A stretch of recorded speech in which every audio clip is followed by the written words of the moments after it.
So here's a number for you. $35,020. That's what it cost me to build an entire software company. 5 months, one person. And in the next few minutes, I'm going to show you every line of it.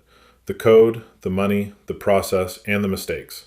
All of it. But before any of the impressive sounding stuff, let me tell you how this ends. Everything you're about to see bought me a working product. It did not buy me a business. Those are two different things, and almost nobody building in public will tell you that. Keep it in mind the whole way through. The timeline first. The idea showed up on February 13th. 2 days later, there was an LLC and a first Git commit, about 2 hours apart. And 24 days after the idea, Job Intel was live.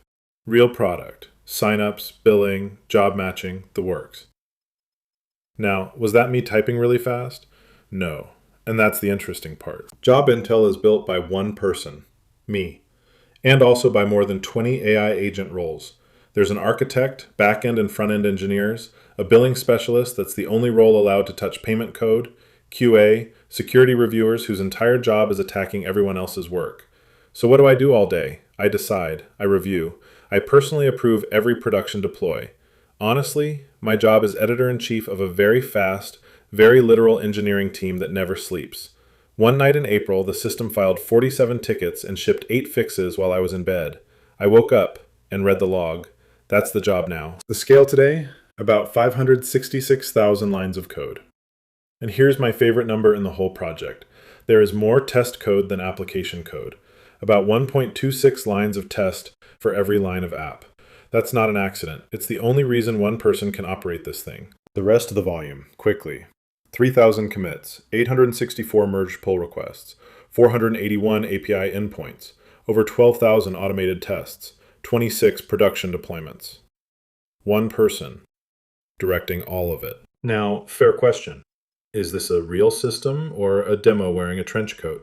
It's a deliberately boring enterprise stack. Python on the back end, TypeScript and React up front, Postgres as the single source of truth, all of it running on AWS, with every piece of infrastructure defined in 15,000 lines of Terraform. Nothing on that list is exotic. That's the point. The novelty here is who writes the code, not the technology. And it follows the boring best practices too. Test-driven development is a hard gate. A failing test has to exist before the code that fixes it. Behavior-driven development. The requirements live as 436 executable scenarios, not a wiki nobody reads. 12-factor principles. Review on every change. And here's the thing about agents. They never get tired of the discipline.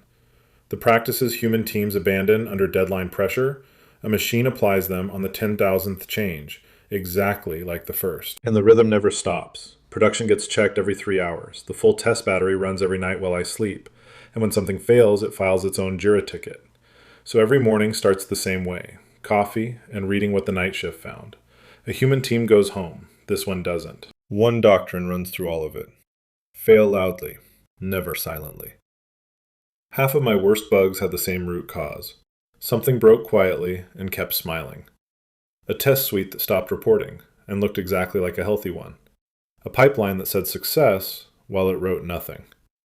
So now everything is built to scream. A loud failure costs an hour of attention. A silent one cost me 3 days, and a user found it before I did. Okay, the money. 5 months, all in. The AI itself is the biggest software line. $11,500. That's the engineering team. Hosting on AWS, about $4,500. Marketing, design, and media, about the same. Domain names, nearly 4,000, and yes, that one hurt. Hardware, about $3,700. And roughly $6,500 in everything else. Developer tooling, legal, the job data APIs that feed the product. Total, just over $35,000. And watch the curve on that AI line. $25 in January, about $1,000 in March, $3,200 in June. That curve is my engineering payroll, and it's accelerating. But keep it in perspective. That entire June bill is roughly 1 week of a single mid-level engineer's loaded cost. So let's do the napkin math. To build this the old way, I'd have needed about 5 engineers for 5 months. 25 person months. At $12,500 a month, loaded. That's $312,500. Against $35,000 actual. Call it 9x. Everyone keeps promising 10x with AI. For once, the meme number is roughly honest. Now the part the spreadsheet doesn't show. The entrepreneur part didn't get automated. 7-day weeks are normal here. 18-hour days happen.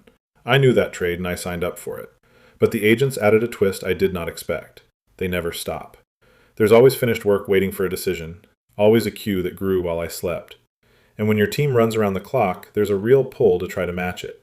The bottleneck isn't code anymore, it's judgment. And no test suite catches a bad decision made by an exhausted human at hour 16. And oh, things went wrong. I nearly locked in a $60,000 a year AI bill because one automation ran on every single push. The fix took 5 minutes. Finding it took hours. I built an entire enterprise module, then deleted it because I was wrong about who the customer was. And I built a robot that reviewed screenshots and filed tickets at an 88% false positive rate. I turned it off. Here's what matters though. Every one of those mistakes now has a gate, a hook, or a checklist item with its name on it. That's the real process story. Put it all together, and here's the actual headline of this era. And it's not that AI writes code. Finding out whether a product has a market used to be a 6-figure experiment. 5 people, 6 months, $300,000, just to ask the question. That constraint is gone. I put a real product in front of strangers for the price of a used car. If the market says no, I'll know fast. It'll have cost $35,000 instead of $300,000. And the next attempt starts from everything this one taught me. Fail fast used to be a poster on a wall. Now it's a line item you can afford. Which brings us back to where we started. Job intel works. It's fast, it's tested, it charges real money. And none of that is product market fit. Fit is strangers choosing to pay, month after month, because it solves a real problem. No agent team ships that overnight. The build is the entry fee now, not the finish line. So, what's next? A native iOS app. Same process, new platform. And when it ships, I'll publish the same accounting you just watched.